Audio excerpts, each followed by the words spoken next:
Nah, ini berkaitan ini dengan tadi pertanyaan Pak Teguh di mata kuliah pembentukan perundang-undangan. Nah, ini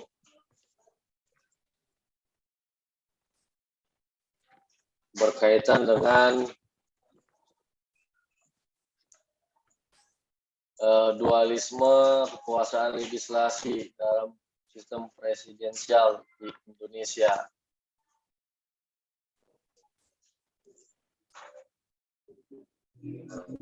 Karena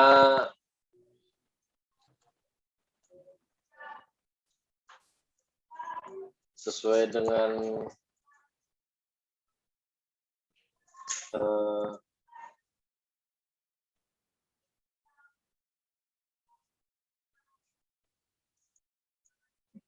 teori yang dianut oleh Montesquieu, dikenal adanya pemisahan kekuasaan, bukan penggabungan dari kekuasaan. Namun sebelumnya, ya kan, untuk menambah tugas sama seperti mahasiswa yang di semester 4 ya. Di sini semester 6. Semester 6 juga, tapi yang reguler.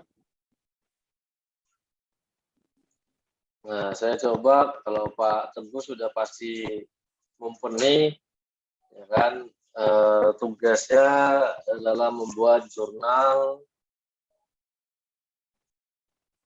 mengenai legislatif dan eksekutif.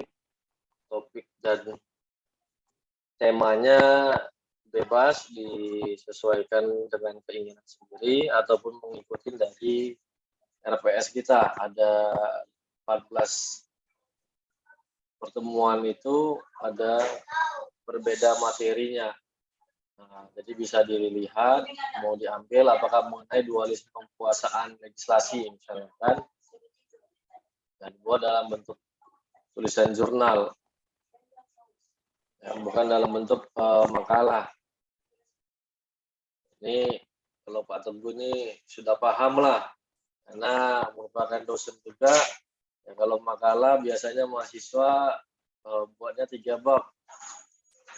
Bab pendahuluan, bab pembahasan, bab kedua, bab ketiga penutup.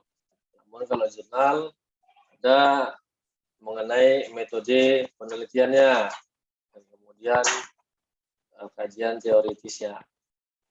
Karena kita ada semester 6 dan semester depan sudah mengajukan judul, jadi dari sekarang kita belajar buat jurnal, karena nantinya juga kalau saya tidak salah skripsi itu dibuat menjadi jurnal. Jurnal itu hampir sama dengan penelitian yang dirangkum, gitu Pak ya. Ya kan, jurnal penelitian yang dirangkum, hanya garis-garis besarnya dimasukkan di dalam sebuah jurnal. Kalau penelitian misalnya ada 60 halaman, dirampingkanlah dia menjadi 15 halaman. Nah, nantinya jurnalnya itu yang berkaitan dengan topik mata kuliah kita bisa dikirim dalam bentuk Word ke email yang ada di layar, ya kan, di materi ini, yaitu di mahendra.dosen@gmail.com. Jadi bukan dalam bentuk makalah, tetapi dalam bentuk jurnal. Jadi ya, ini bisa dilihat bagi mahasiswa yang lain bagaimana contoh dalam membuat jurnal. Kalau Pak Teguh, jangan kita tanya lagi kan gitu. Memang sudah belum Pak, masih sehari-hari. Mahasiswa Pak. Di luar mahasiswa sudah makanan sehari-hari. Mahasiswa Pak. Sebagai peneliti, iya.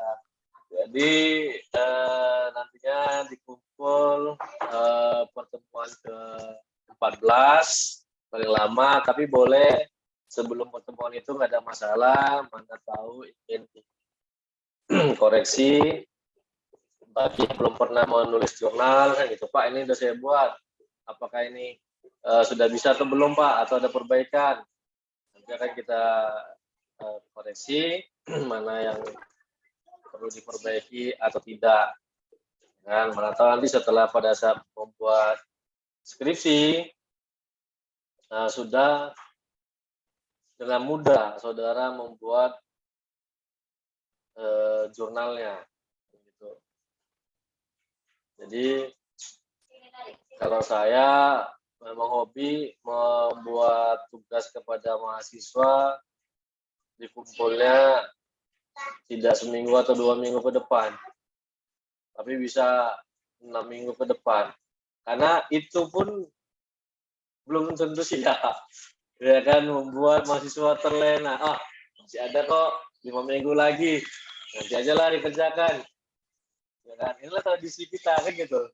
Masih ada lah besok. Ya kan.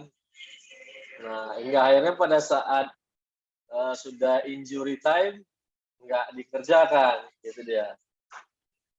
Nah, banyak mahasiswa di mata kuliah lain seperti itu, akhirnya yang ngumpul hanya 2-3 orang, tidak secara keseluruhan.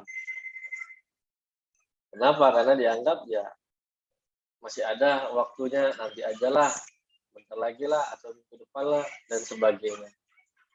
Gitu. Jadi tugasnya individu, karena kita total di sini hanya ada 5 orang.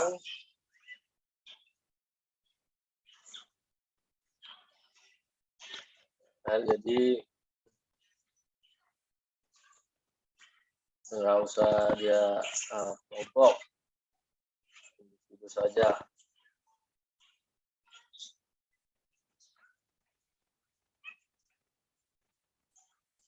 Berarti Partogi sama Saiful Henry sama berarti yang ngambil pembentukan perundang-undangan sama hukum legislatif dan eksekutif.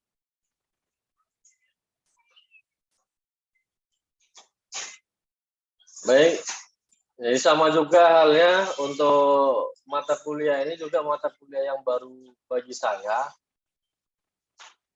ya kan, baru asing bagi saya untuk jenis mata kuliahnya. Tapi kalau untuk belajarnya sudah pasti, atau bahasa kita sudah belajar di hukum tata negara, kemudian kalau ada pengantar yang politik mungkin sudah juga masuk, pengantar hukum Indonesia ini juga sudah dibahas, kemudian beberapa lah mata kuliah lain, terutama hukum pemerintahan daerah, juga mengkaji kepada legislatif dan eksekutif.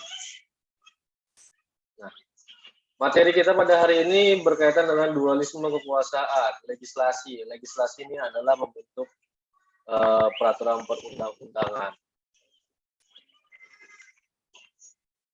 Ya kan?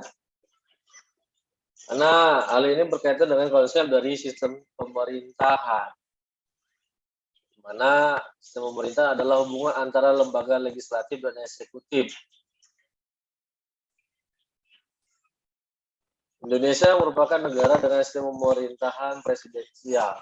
Hal ini didasarkan pada kesepakatan pendiri bangsa dalam sidang BPUPKI, di mana sistem pemerintahan presidensial mempunyai ciri-ciri yang khas sebagaimana di Amerika Serikat. Mana Amerika Serikat menganut yang pertama, sistem itu didasarkan atas asas pemisahan kekuasaan.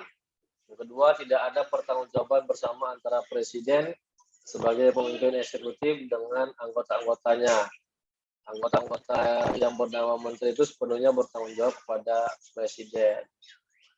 Yang ketiga, presiden tidak dapat membubarkan DPR, dan yang keempat, presiden itu dipilih oleh Dewan Pemilih.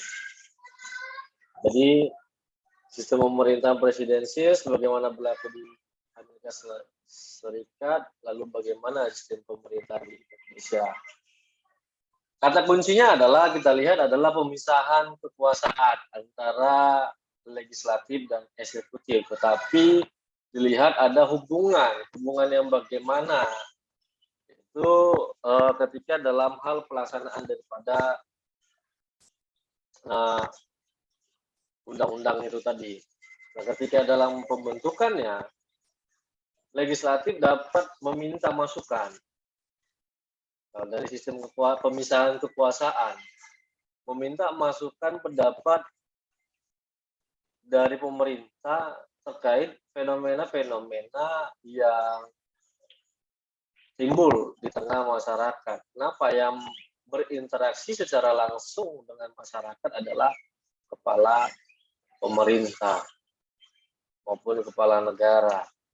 Nah, jadi dari informasi inilah baru dirumuskan sebuah rancangan peraturan perundang-undangan kan gitu dalam pembentukannya. Akan tetapi di negara kita dalam hal pembentukannya agak berbeda sedikit. Nah, kalau kita lihat definisi daripada sistem pemerintahan dan yang presidensial, di mana kepala pemerintahan dipegang oleh presiden dan pemerintah tidak bertanggung jawab kepada parlemen. Dan itu.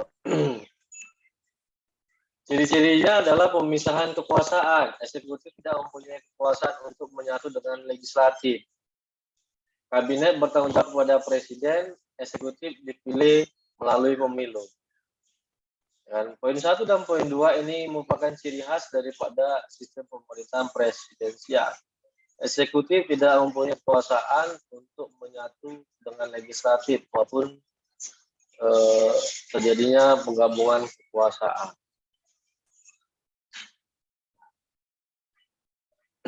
Karakteristiknya bisa kita lihat, kepala pemerintahan yang secara esensial dipilih secara populer, pemilihan legislatif dan negosiasi pasca pemilu tidak menentukan kekuatan eksekutif. Pada sistem ini, tentunya presiden merupakan kepala pemerintahan. Kedua, presiden dipilih menduduki periode jabatan yang ditentukan.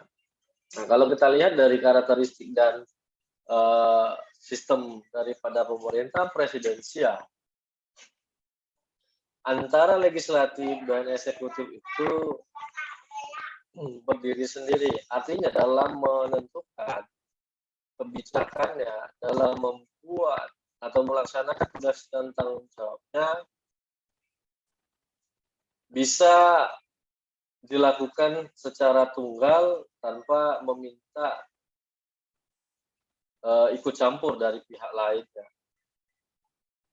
Merumuskan kebijakan, menentukan satu peraturan, tidak perlu adanya campur tangan dari kekuasaan yang lainnya. Kalau kita lihat dari karakteristik maupun definisi dari sistem pemerintahan presidensial ini. Nah, ini menunjukkan supaya tidak terjadinya tumpang tindih dalam pelaksanaan kekuasaan ataupun sistem ketatanegaraan. Kemudian supaya bisa lebih fokus setiap kekuasaan ini melaksanakan tugasnya.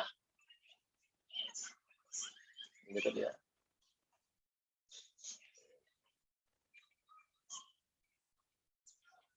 Nah, menurut Alfred Stephen, ada termasuk sistem pemerintah, sistem presidensial yang murni dan yang tidak murni. Kalau sistem presidensial yang murni merupakan sistem yang mutual independence, sebab pemegang kekuasaan legislatif dan pemegang kekuasaan eksekutif mendapat mandat langsung dari pemilih atau konstituen.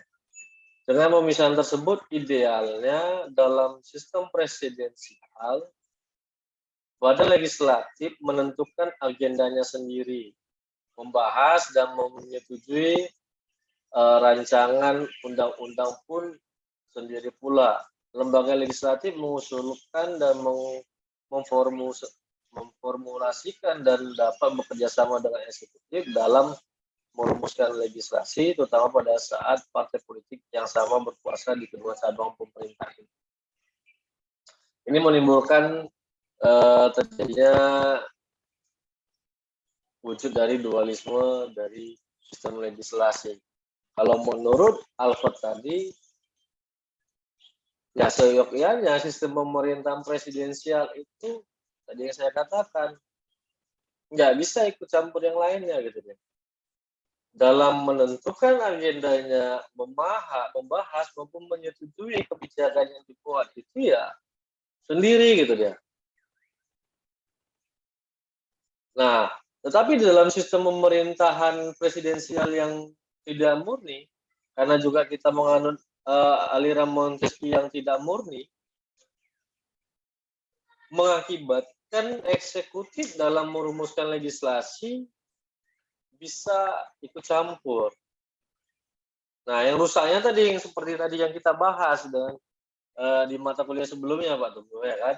Nah, ketika partai politik yang sama berkuasa di kedua cabang pemerintahan, di eksekutif maupun di legislatif, ya kan? Nah, memang kalau kita lihat dari sejak sistem demokrasi pemilihan presiden langsung, belum pernah partai politik itu yang menang ataupun yang menduduki kekuasaan legislatif itu bukan partai yang mendukung presiden ataupun eksekutif. Yang pasti tetap satu partai politik dia, pemegang di eksekutif maupun yang di legislatif. Nah, inilah yang mengakibatkan eksekutif dapat mengusulkan rancangan undang-undang. Biasanya disampaikan kepada anggota-anggota legislatif atau melalui partai politik pendukung eksekutif untuk diajukan di lembaga legislatif. Khusus untuk rancangan anggaran belanja negara, di beberapa sistem presidensial, kekuasaan legislatif untuk mengubah rancangan undang-undang yang diajukan eksekutif dibatasi, dan presiden dapat memaksa lembaga legislatif untuk melakukan proses legislasi dalam kurun waktu tertentu. Inilah terjadinya adanya intervensi politik di dalam sistem legislasi. Ya, seperti tadi kita bahas sebelumnya, ya, contoh tadi undang-undang Cipta Kerja ataupun MD3 yang memaksa legislatif untuk merumuskan suatu undang-undang dalam waktu yang relatif cepat. Inilah ketika antara legislatif dengan eksekutif diusung oleh partai yang sama, yang gitu, mendukung eksekutif. Jadi dia bisa masuk melalui partai politik pendukungnya. Itu. Kolaborasi, Pak. Iya. Nah, makanya ya siapa yang memiliki kekuasaan, maka dia yang bisa mengubah peraturan tadi. Padahal ini bertentangan dengan kodrat daripada kekuasaan legislatif maupun eksekutif. Nah, karena kan kalau kita lihat dari beberapa fungsi legislasi, yang pertama membentuk undang-undang merupakan fungsi utama lembaga perwakilan rakyat, yaitu berupa fungsi pengaturan, mana fungsi pengaturan merupakan kewenangan untuk menentukan peraturan yang mengikat warga negara dengan norma-norma hukum yang mengikat dan membatasi ataupun lebih konkretnya diwujudkan dalam pembentukan undang-undang. Sudah jelas sebenarnya di dalam tata negara fungsi legislasi itu ada letaknya di DPR, ya kan? Tetapi, nah berdasarkan undang-undang atau peraturan perundang-undangan kita, ya eksekutif juga bisa ikut dalam merumuskan undang-undang, bentuk undang-undang. Nah, di dalam ilmu perundang-undangan atau pembentukan undang-undang, usul RUU itu bisa bersumber dari pemerintah. Ini mengacu kepada peraturan perundang-undangan kita. Namun kalau kita lihat di dalam konstitusi, ya kan, DPR lah yang bertugas sebagai pembentuk undang-undang. Nah, tapi kewenangan pemerintah menafsirkan dia pelaksana kalau tidak tahu makna daripada undang-undang itu, maka akan sulit untuk dilaksanakan ataupun diimplementasikan ke masyarakat. Maka dasar inilah akhirnya timbul dualisme legislasi di Indonesia. Nah, ibaratkan marketing, jual satu produk, ya kan? Makanan lah katakan. Ketika dia tidak tahu apa isi kandungan di dalam produk tersebut, maka dia sulit untuk memasarkannya, gitu. Maka dia harus ikut, begitu dia. Tahu, padahal ya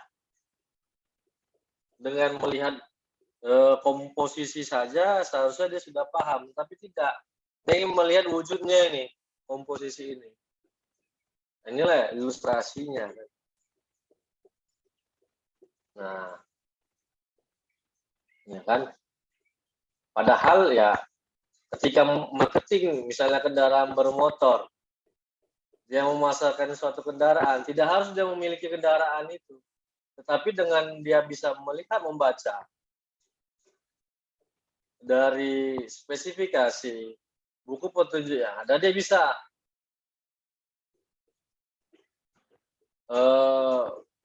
melaksanakannya, gitu. Tapi lain pula dengan negara kita, gitu ya. Bagaimana presiden bisa melaksanakan undang-undang itu kalau dia tidak tahu bagaimana cara membuat memasukkan materi-materi muatan yang ada di dalam peraturan tersebut.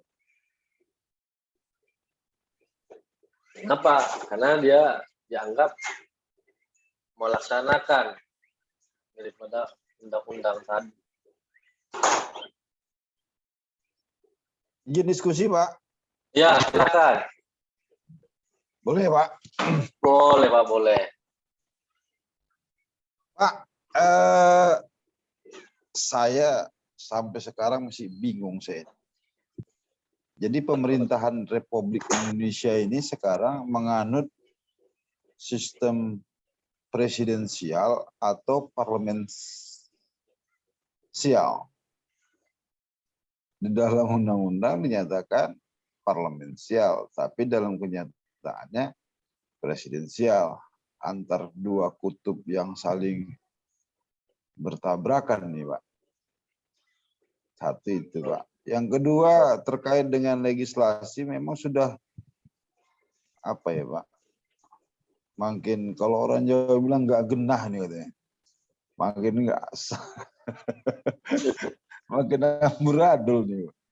Karena presiden bisa buat perpu, Pak, peraturan perganti undang-undang itu, dan itu tanpa disetujui oleh DPR udah bisa jalan sendiri dengan sendirinya, sepanjang dia memiliki kegentingannya memaksa, dan itu absurd, Pak, kan? Tidak jelas juga itu kegentingan gimana kan, nggak jelas kan. Kemudian masing-masing menteri buat peraturan sendiri, sementara peraturannya kadang-kadang menyalahi dari peraturan yang di atasnya. Nah, ini memang ketidakjelasan ini memang jadi apa ya, antara laki dengan perempuan ini nggak jelas nih, Pak. Makanya kita makanya tulang kita lunak deh ya, tulang sulit lunak maju, deh. Pak. Iya, iya. Karena sistemnya juga kenapa? Gimana kita mau maju kan, menatap masa depan itu. Saya kira itu, Pak. Kira-kira apa yang bisa didiskusikan, Pak? Baik. Kasih, Pak. Yang pertama, perbedaan antara parlementer dengan presidensial ini terletak dari kekuasaan si eksekutif yang pertama. Nah, kalau di parlementer, eksekutif itu hanya sebagai kepala pemerintahan, kepala negara. Ya, kepala negara, sedangkan kepala pemerintahannya itu ada dari wakil rakyat, yaitu dari parlemen, dari dewan yang memilih wakilnya untuk melaksanakan undang-undang itu, ya kan? Nah, kalau di presidensial, kepala pemerintahan dan kepala negara itu dipegang oleh presiden. Nah, makanya dia bisa ikut campur di dalam urusan legislasi. Dan seharusnya, nah, pemerintah ini dia tidak lagi melaksanakan urusan negara. Jadi itu beda antara parlementer dengan eksekutif. Sebenarnya kalau dari parlementer sistem tidak ada juga. Nah, presiden tadi ya tidak bisa melaksanakan membentuk undang-undang. Ya, sudah ada Perdana Menteri. Nah, kalau parlementer kan dia kebanyakan kepala negaranya adalah raja atau ratu. Dan presiden sial, nah itu tidak kan gitu. Tapi kalau kita lihat negara Amerika tadi rujukannya, walaupun presiden sebagai kepala pemerintahan, tapi dia tidak terlalu ikut campur dalam perumusan undang-undang gitu. Karena ada senator sebagai perwakilan untuk membentuk daripada undang-undang. Dengan perwakilan pemerintah katakan untuk membentuk undang-undang. Nah, kalau kita kan dikenal dengan MPR, senator ini. Nah, atau DPD kalau kita. Nah, di sana enggak, itulah senator tadilah wakil pemerintah dalam membentuk daripada undang-undang. Nah, sehingga pemerintah tidak lagi campur tangan gitu dia dalam urusan pembentukan undang-undang. Dan kalau kita lihat juga sejarah pembentukan undang-undang di Indonesia atau undang-undang dasar, ya presiden juga tidak ikut campur kan gitu. Dewan wakil yang membentuk itu tadi. Nah, makanya Indonesia kita inilah setengah hati dalam memilih sistem pemerintahan. maunya semua diambil kan gitu dia, nggak memilih satu gitu dia. Nah, ibaratnya pilih pasangan maunya 3 gitu, nggak boleh satu, ya kan? Ya tadi saya katakan, kalaulah kita menganut sistem pemerintahan presidensial murni yang dianut oleh Montesquieu, pemisahan kekuasaan, eksekutif tidak bisa membentuk undang-undang. Seperti tadi yang Pak Teguh katakan, dalam bentuk perpu. Memang sampai saat ini definisi atau penafsiran mendesak, keadaan mendesak ini tidak ada acuannya, tidak ada pedomannya, patokannya. Jadi tergantung presiden, ketika itu dianggapnya mendesak, ya sudah, dibuatlah perpu tadi, peraturan pemerintah pengganti undang-undang. Nah, tetapi inilah dikunci, Pak. Dalam jangka waktu 1 tahun sejak dibentuknya ataupun dilahirkannya perpu ini, legislatif wajib membahasnya di dalam sidang paripurna untuk menentukan apakah perpu ini masih bisa diberlakukan atau tidak. Apabila perpu ini bisa diberlakukan, maka perpu ini diubah menjadi undang-undang. Nah, nanti judulnya adalah misalnya Undang-Undang Nomor 1 Tahun 2022, ini misalnya ya, tentang pengesahan peraturan pemerintah nomor sekian, nomor 1 tahun 2022. Itu misalnya. Itulah dia nanti bentuk undang-undangnya.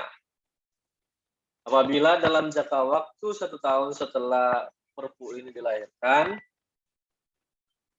legislatif harus menentukan sikap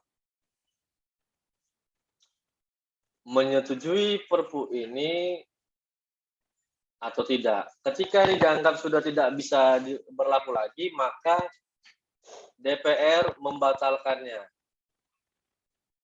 Nah, jadi dia sifatnya tidak permanen seperti undang-undang.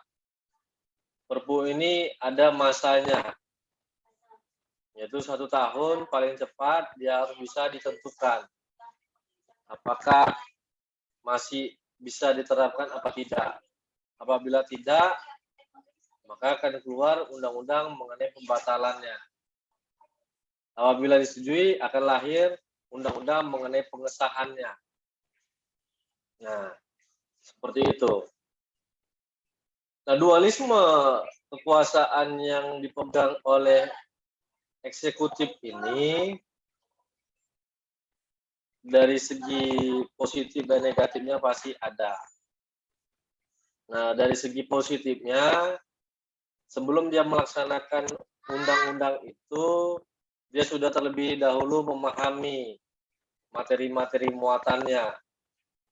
Dari mana? Dari rancangan undang-undangnya. Kan gitu. Nah, sehingga pelaksanaannya bisa efektif. Tapi dari segi negatifnya, ini mengakibatkan tidak terlaksananya peraturan perundang-undangan secara maksimal. Nah, kenapa saya katakan belum lagi undang-undang yang sebelumnya dilahirkan, dilaksanakan oleh presiden, dia harus memikirkan lagi undang-undang yang mau dilahirkan oleh DPR lagi. Seperti ini kemarin kan sidang paripurna mengenai pembahasan RUU tindak pidana kekerasan seksual. Nah, undang-undang cipta kerja belum dilaksanakan ini dengan baik, sudah harus memikirkan. Jadi dengan banyaknya tugas yang dibebankan kepada eksekutif membuat keterbatasan dia, membuat lamanya pelaksanaan daripada kebijakan itu. Itu. Jadi yang kedua akan mengakibatkan bukan kepentingan rakyat yang diakomodir di dalam pembentukan peraturan perundang-undangan, tetapi ada kepentingan dari penguasa, yaitu kepala pemerintahan, untuk terbitnya suatu peraturan perundang-undangan. Anggap, kalau menurut saya, Undang-Undang Cipta Kerja itu merupakan titipan daripada pemerintah. Dan gitu dia.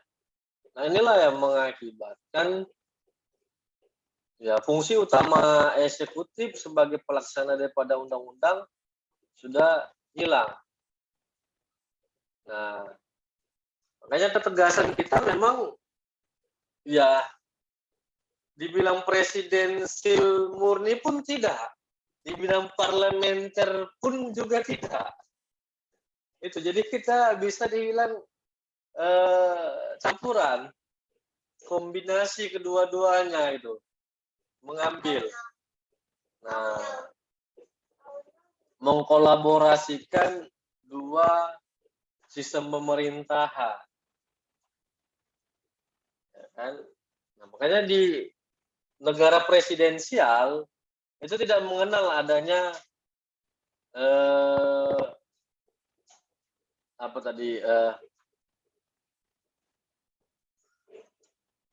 perdana menteri kan gitu. Nah, tetapi kenyataannya ada juga masuk presidensial itu, ya kan? Nah, itu DPD ataupun MPR. Ya kan? DPD itu sebagai senator ya. Nah, tadi kenapa menteri-menteri bisa membuat peraturan sesuai dengan hierarki peraturan perundang-undangan? Peraturan menteri itu sama dengan peraturan pemerintah, ya kan? Pelaksanaan daripada peraturan pemerintah. Tetapi inilah dia, menteri itu kan diangkat oleh presiden. Nah, ada janji-janji politiknya. Dan yang dipilih oleh presiden itu juga ya berdasarkan subjektif. Terkadang tidak berdasarkan kemampuannya dalam menduduki jabatan tersebut.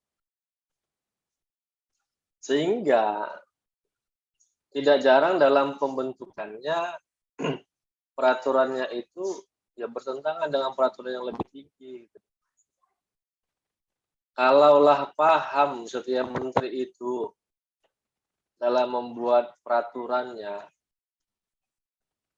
Undang-Undang 12 2011, tidak ada peraturan itu yang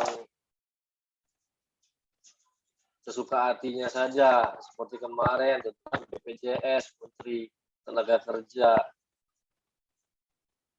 Jadi rubahnya lah dulu peraturan pemerintahnya ataupun peraturan di atasnya lagi undang-undang. Ini Kak, dibuat aja kebijakan.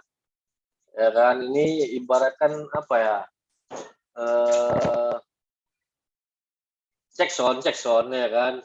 Nah, ada nggak ribut ya kan masyarakat? Jika ribut batalkan. Kan gitu dia. Nah, uji coba aja dia. Ini yang mengakibatkan anekdot masyarakat itu muncul gitu dia. Hukum dibuat untuk dilanggar. Ya kenapa? Karena pembentuk peraturan perundang-undangan itu sendiri tidak paham mengenai apa yang dibuatnya. Ya, kita ambil contoh yang kemarin sempat viral ataupun fenomenal tentang eh, keputusan Menteri Agama, ya kan, yang melihat tentang azan, ya kan, dia tafsirkan azan itu seperti maaf, ya kan, gonggongan hewan. Tapi kalau kita baca isi peraturan yang dibuat oleh yang ditandatangannya sendiri ya, bukan yang buat, gitu. Ini mengatur penggunaan pengeras suara di masjid, ya kan, mengatur pengeras suara, volumenya. Kalau saya lihat sih ada bagus ya sebenarnya. Contohnya bagaimana? Ya ini maaf ya kalau ini semuanya Islam, alhamdulillah. Tapi kalau tidak, saya mohon maaf. Ya kan? Terkadang di dalam inilah bulan suci Ramadan ini, setelah habis tarawih, itu kan ada tadarus di masjid. Ya kan? Nah, ketika ini tadarus ini menggunakan suara luar,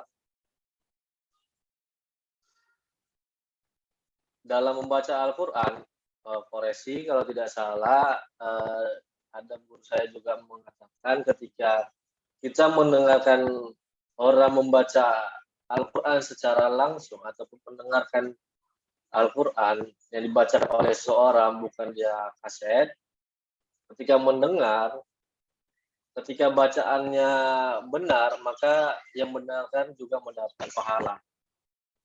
Tetapi ketika bacaannya itu salah, yang mendengar tidak mengkoreksi, maka yang mendengar akan mendapatkan dosa. Nah, jadi ini dia. Ya, ketika tadarus di masjid setelah tarawih, ketika kita masih tahap belajar, yang tidak paham mengenai harokat, ya kan, tajwid dari Al-Quran itu sendiri, panjang pendeknya, lebih baik tidak menggunakan pengeras suara luar gitu dia. Lebih baik dia menggunakan pengeras suara di dalam saja, dalam masjid. Atau bahkan tidak usah menggunakan pengeras suara. Kenapa? Tidak berdampak kepada orang yang mendengarkan. Dan gitu dia. Tapi kalau azan, ya memang harus secara kuat-kuat. Ini gitu dia. Dari sejak lahirnya agama Islam ini, ya sejak lahirnya kumandang azan itu ya secara didengar banyak, jarak yang jauh. Itu. Jadi maksudnya kaitannya dengan tadi yang saya katakan adalah ketika eksekutif ini tidak memahami isi dari yang dia buat, inilah dalam pelaksanaannya juga asal-asalan. Inilah yang terjadi oleh sang menteri,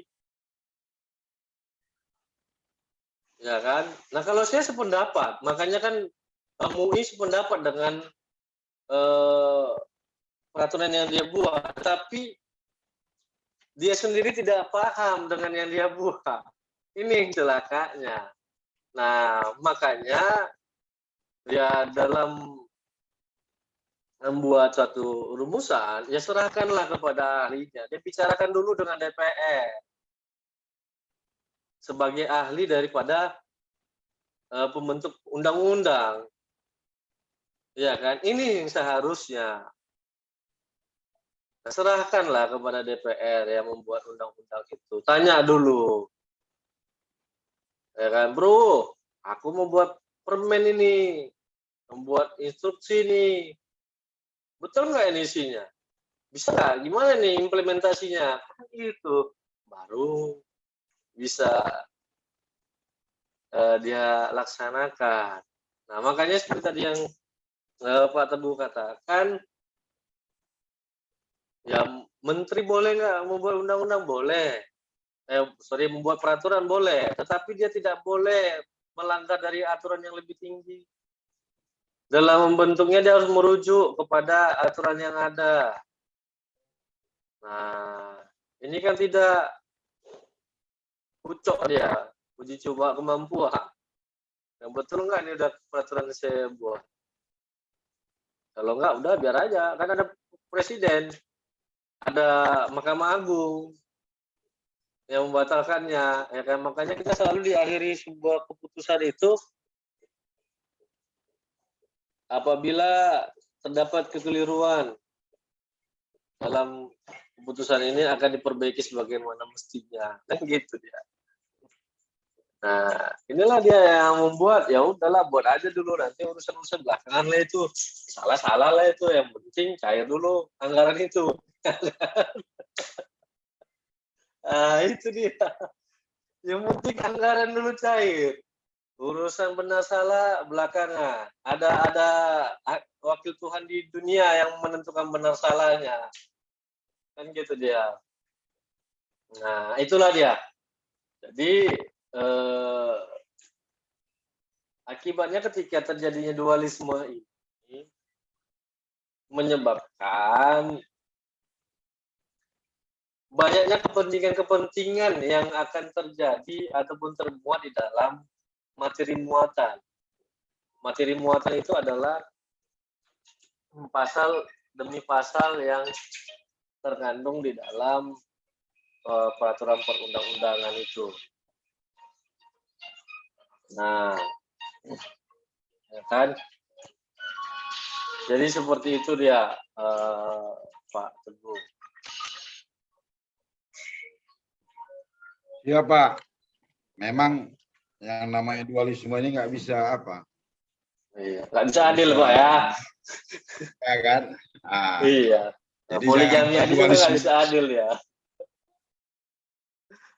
Apalagi Lah, Pak, ya kan? dalam undang-undang. Kalau dualisme pasti udah nggak benar lah. Iya, benar. Itu dia. Pasti ada kemauan masing-masing yang harus diakomodir dalam pembentukannya. Itu juga kan. Nah, tapi begitulah negara kita, ya kan. Kenapa saya bilang? Karena kita juga kan kita mengakuin kita adalah presidensial, tetapi undang-undang yang kita pakai adalah undang-undang Belanda. Belanda kan sendiri menggunakan parlementer, monarki. Ya. Ya kan? Nah, jadi itu tadi separuh dari sana, separuh dari sini kita komunikasikan. Kalaulah ini benar-benar baik dalam mengkolaborasikannya, saya rasa semuanya bisa terlaksana sistem tata negara ini. Karena kita juga mengandung sistem apa namanya? Ya kan, permusyawaratan, perwakilan, musyawarah. Artinya kita menganut sistem kelompok dalam merumuskan sesuatu. Nah, jadi kalau memahami setiap kebijakan itu adalah untuk bersama, ya, maka regulasi yang ada, legislasi yang dibuat itu pasti akan terlaksana. Makanya saya dulu waktu mengajar pengantar ilmu hukum, saya katakan kepada mahasiswa, jadikanlah hukum sebagai pasangan. Kenapa? Ketika dia jadi pasangan, pada saat ada orang yang ingin menyenggolnya sajalah, pasti akan marah. Apalagi ingin dirusak, pasti akan marah, kan gitu dia. Nah, jadi ketika itu dijadikan pasangan, dia akan melindunginya. Kan gitu. Nah, kemudian jadikanlah ya hukum itu menjadi jantung bagi kita. Kehidupan kita itu detaknya berdasarkan dari hukum. Nah, kita berjalan sesuai dengan detak jantung itu, maka akan tidak ngos-ngosan. Nah, namun kan pada kenyataan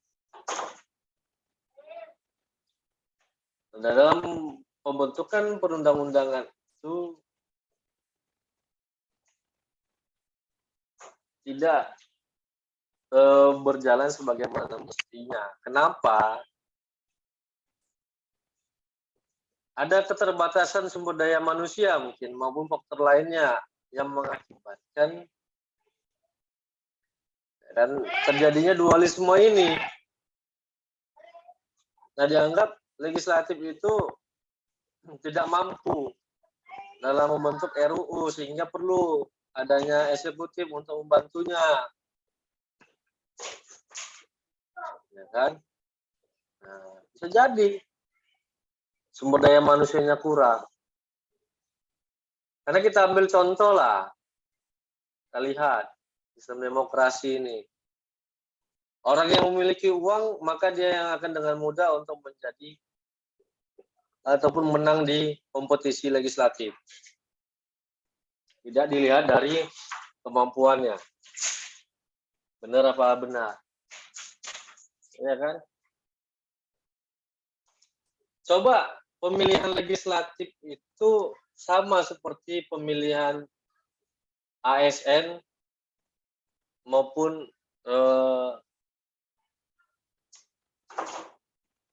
aparatur negara lainnya, TNI Polri misalnya.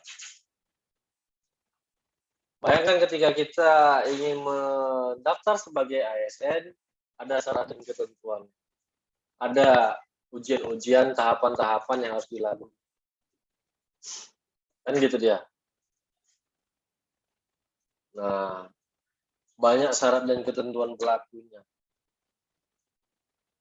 Kenapa legislatif tidak seperti itu untuk mencari sumber daya manusia yang kompeten? Ya kan? Jadi bisa nantinya di dalam DPR itu dikualifikasi dia. Nah, ini dia ahli dalam bidang ekonom, bidang keuangan. Nah, inilah dia nanti komisinya atau fraksinya. Kan gitu dia. Jadi berlatar belakang memang disiplin ilmu yang benar gitu. Pada saat pemilihannya seharusnya menggunakan sistem chat ujiannya ya kan. Nah, dalam berkenan dapil daftar kemampuannya. Kemudian ujian membuat legal drafting, draft hukum. Harus bisa dia buat naskah akademik. Nah, baru ujian wawancara. Nah, barulah dia menang. Saya lebih bagus seperti itu pemilihan legislatif ketimbang secara langsung. Produk yang dihasilkan ya itu tadi lah. Sumber daya manusianya menjadi terbatas. Tidak memiliki ataupun tidak kompeten. Jadi artis, dia misalnya tamatan SMA, pekerjaannya driver ojol, bisa dia tuh, nah misalnya ada hubungan, uang dan lain sebagainya. Yang mayoritas sampai saat ini legislatif kita sumber daya manusianya masih berlatar belakang dengan uang, bukan dengan kemampuan. Kan gitu dia. Nah, begitulah realita yang terjadi. Sehingga ya inilah muncul eksekutif yang dianggap orang yang memiliki kemampuan sumber daya manusia yang tinggi untuk bersama-sama memberikan masukan dalam pembentukan peraturan perundang-undangan. Jadi seperti itu. Kalau kita lihat, lembaga legislatif pada sistem presidensial lebih mungkin untuk memiliki spesialisasi dan komite tetap permanen dan subkomite dengan jumlah staf profesional untuk membantu penyusunan draft, pemeriksaan, dan pengubahan legislasi. Kan gitu dia. Nah, harus memiliki spesialisasi. Ya kan, membentuk komite, subkomite. Nah, supaya apa? Lembaga legislatif ini memiliki ahli yang benar-benar mampu dalam menyusun undang-undang. Nah, ini kan tidak. Nah, ketika dibentuk undang-undang, ya tugasnya balik, badan legislasi. Siapa orang-orangnya? Ya, akademisi. Staf di DPR tadi. Ya kan? Staf ahli. Nah, bukan sih. DPR tadi tugasnya apa? Baik, kita rapatkan paripurna. Pasal 1. Angka 1. Lembaga legislatif cenderung memiliki kekuasaan yang luas untuk mengubah undang-undang apapun. Setuju apa enggak? Setuju. Tapi maknanya itu apa? Mereka juga nggak paham, ya kan?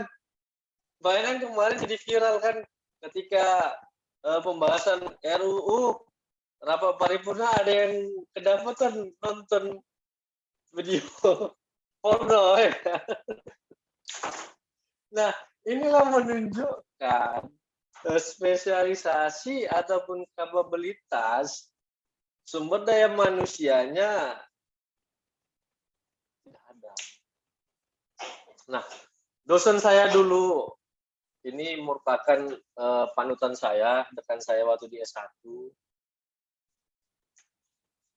Dia mengatakan ketika terjadinya permasalahan hukum, maka kembalikanlah dia kepada kodratnya. Dari mana asal muasalnya? Yaitu filsafat. Itu dia.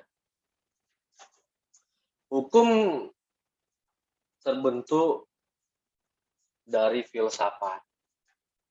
Filsafat itu apa? Sesuatu yang dianggap paling baik dan paling benar. Ibaratkan kita beragama, asal muasalnya adalah kitab suci. Semua persoalan-persoalan yang terjadi bisa terjawab di dalam kitab suci. Kita apa filsafat kita? Yaitu Pancasila dan Undang-Undang Dasar 1945. Ketika terjadi persoalan, maka lihatlah Pancasila itu. Lihatlah Undang-Undang Dasar itu, maka akan terjawab semuanya. Nah, tidak perlu adanya pertikaian sesama anggota legislatif tadi dalam perumusan RUU. Nah, jadi harus ada ahlinya. Nah, sepupu saya di sekretariat DPR tadi, dia merupakan perancang peraturan perundang-undangan mengenai jalan dan jembatan dan infrastruktur. Dia salah satu tim perumus naskah akademik PNS. Mereka lah yang bekerja pagi, siang, dan malam. Berpikir sampai dia sakit kemarin tuh sebulan. Nggak tahan. Kenapa pulangnya pagi-pagi, pulang pagi loh ternyata. Saya tanya, kenapa harus dikejarkan mendesak tadi karena ada kepentingan tadi kan? Nggak didesak. Itu tugas si DPR ya. Seperti tadi saya katakan, pasal 1 bunyinya ini setuju nggak? Setuju. Kalau nggak setuju gimana? Itulah dia. Karena menurut Profesor Jimli Asidi, fungsi legislasi itu yang pertama prakarsa membentuk pembuatan undang-undang, pembahasan rancangan undang-undang, persetujuan atas pengesahan undang-undang, pemberian persetujuan pengikatan atau ratifikasi atas perjanjian atau persetujuan internasional dan dokumen-dokumen hukum yang mengikat. Nah, jadi prakarsa membuat undang-undang kan dia harus paham bagaimana proses-prosesnya. Seperti Pak Teguh yang sudah berkecimpung di manajemen keuangan,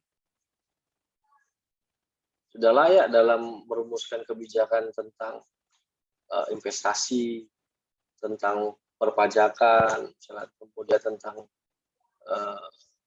pendapatan negara. Inilah yang seharusnya yang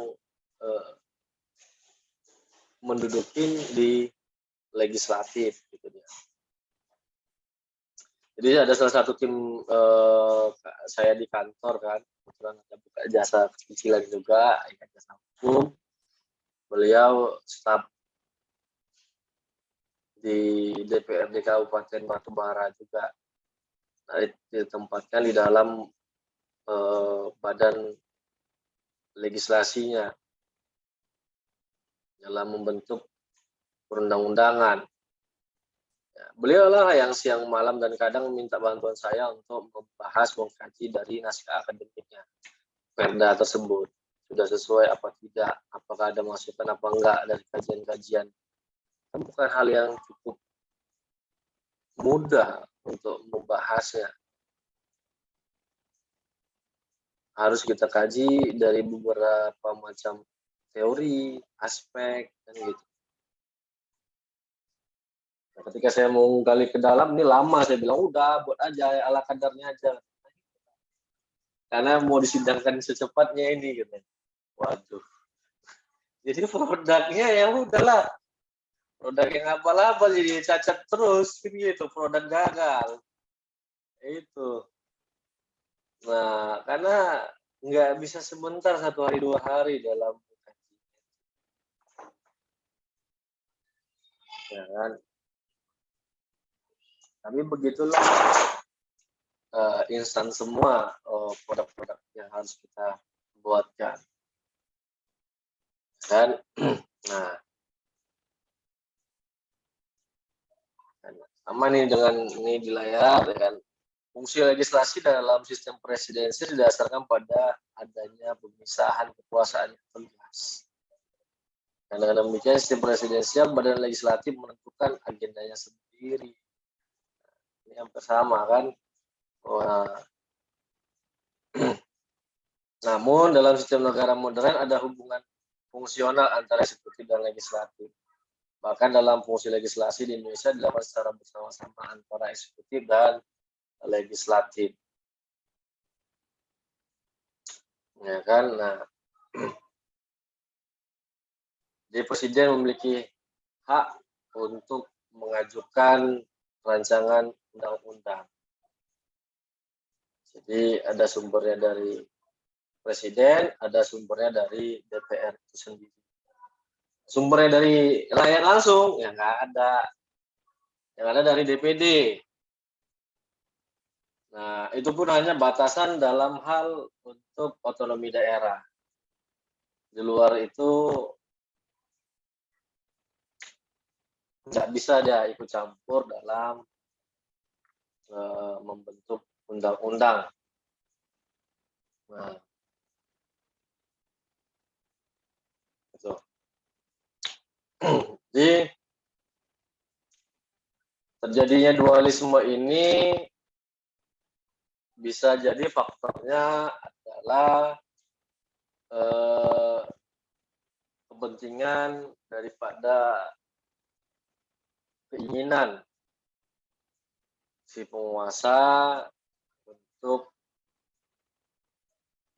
pelaksanaan pemerintah itu bisa lebih baik. Dengan dia ikut serta dalam perumusan, maka dia bisa lebih paham makna-makna yang terkandung di dalam materi muatan undang-undang yang dilahirkan. Ya kan?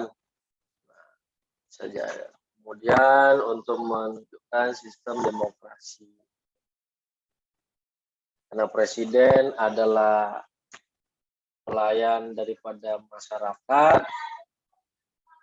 jadi dia dianggap mewakili hak masyarakat untuk merumuskan. Padahal DPR atau legislatif juga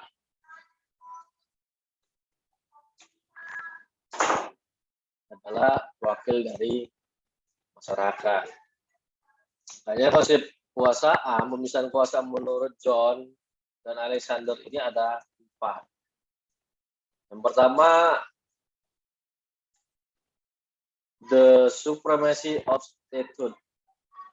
Artinya pemisahan kekuasaan pelaksana fungsi legislasi menyebabkan undang-undang menjadi suatu yang utama atau supreme. Kemudian the necessity for legislation. Artinya bahwa dengan meletakkan kekuasaan membentuk undang-undang di lembaga legislatif, tidak dimungkin cabang kekuasaan lainnya untuk membentuk undang-undang. Yang ketiga, the non-delegation function. Artinya undang-undang tidak dapat didelegasikan lebih lanjut kepada ketentuan yang lebih rendah. Yang keempat, the legislation veto. Kewenangan yang diberikan kepada legislatif untuk membatalkan veto yang diajukan oleh presiden. Kalau ini diterapkan, kita mengalir kembali lagi ke pemisahan kekuasaan, akan berjalan. Undang-undang ini akan menjadi utama. Kenapa? Ketika pemerintah ikut campur, dia akan bilang, oh ini bahaya bagi diri saya. Yang saya laksanakan, saya setujui ini, kita diikutin kemauan daripada legislatif, ini bisa membahayakan. Ini nggak bisa.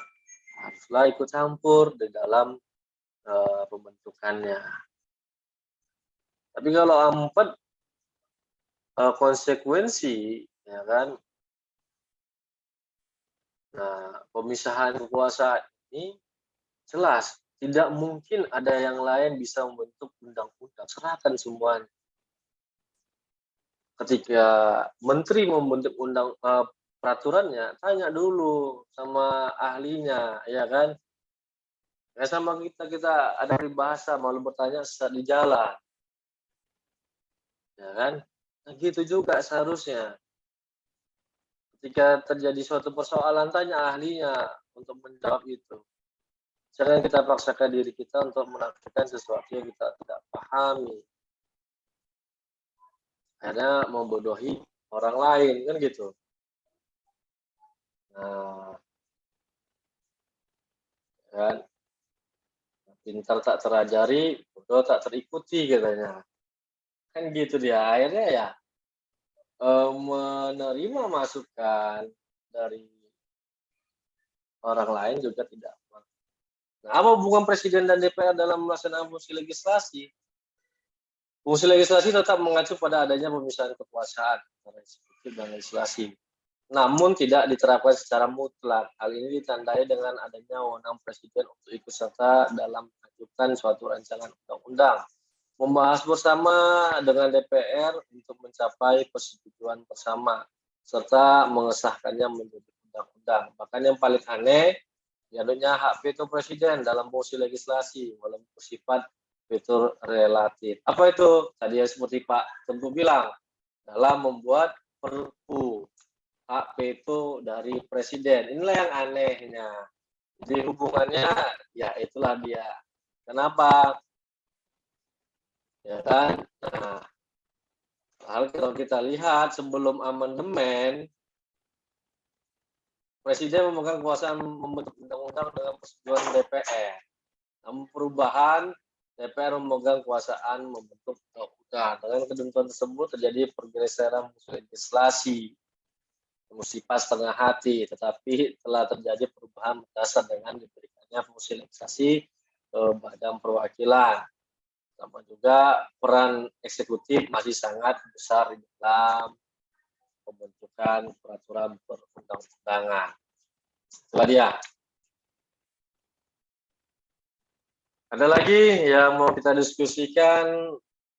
Kita kalau apa kita sudahi pertemuan pada hari ini, ya kan, terutama Pak Tunggu mungkin mau ngajak anak-anak buka puasa di luar ini, ya kan, weekend, ataupun yang lainnya yang mau siap-siap untuk pulang kerja, siap-siap. Bagaimana kita tutup karena kita mau ibadah juga asar, Ya, Pak. ya kan? Siap, Pak. Siap. Ya, Pak. Luar biasa, mudah-mudahan nanti banyak yang kita sharingkan lagi untuk minggu depan. Terima kasih semuanya, Pak Teguh, Hilal, dan Dedi atas waktunya. Ya kan, Terima kasih, Pak. buka puasa. Terima kasih, Pak. Buat semuanya keluarga. Assalamualaikum warahmatullahi wabarakatuh. Waalaikumsalam. Waalaikumsalam warahmatullahi wabarakatuh.